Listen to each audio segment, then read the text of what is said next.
Peter, it's now been 24 hours almost since Donald Trump was impeached for the second time. What's been the reaction in the US? Well, the majority of Americans supported it. In fact, there was a 232 to 197 vote, and 10 Republicans broke ranks from their party and actually voted for impeachment. So it's pretty significant as a message to the president and anyone else who wants to encourage sedition or insurrection illegally to not ever do that again. And there's some real investigations going on to see if it was somewhat of an inside job, if there was some collusion from within the Congress or within, the intelligence, or not the, the law enforcement services, and also retired Army and military. There's some real big investigation going on right now about that.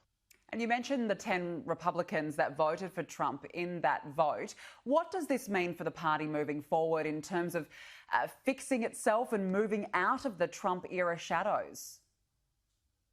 I think it's a hopeful sign. It's not going to be a very easy task because the party is split. At least 40% of it is still very hardcore Trump supporters and reflect what we saw in the Capitol, some of those folks. But there's also a large number of people, close to half or more, who are Republicans who want to move on and to observe the rule of law. They didn't support the uprising, this insurrection. And therefore, those Republicans want to rebuild the party. And they're led by leaders who have been around for a while, as well as new leaders coming up.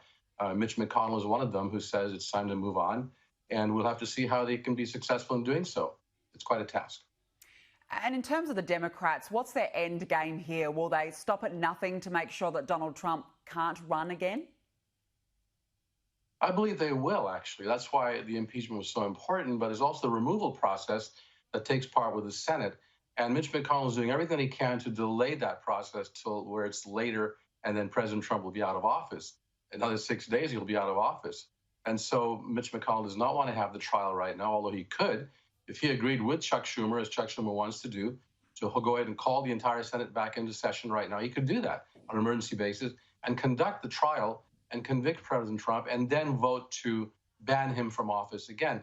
If he doesn't get convicted during this time, there could still be a post-exit vote after Trump leaves office in order to have the ban itself voted upon by a majority of the Senate to prevent him from ever taking office again.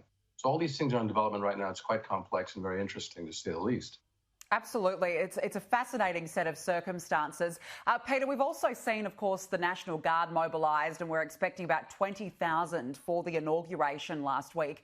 That's an extraordinary security effort. How tense are Americans right now about the further possibility of more riots?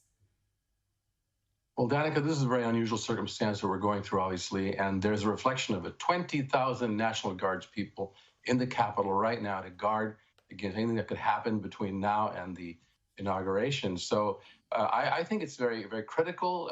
It depends how these folks react, the ones that came in and took over the Capitol, if they're going to be coming back again. But I do believe our intelligence services, the FBI, others are investigating and making sure. They've arrested about 100 people already who took part in that, who could do this again. So there is government effort. There are really good people in the government and the police forces who don't want this to ever happen again. It's such a stain on our democracy. I believe they're doing a good job, and I think they will be successful in having a peaceful inauguration. Fingers crossed, particularly after what's been a very difficult few weeks. Peter Mathews, thank you for joining me. My pleasure.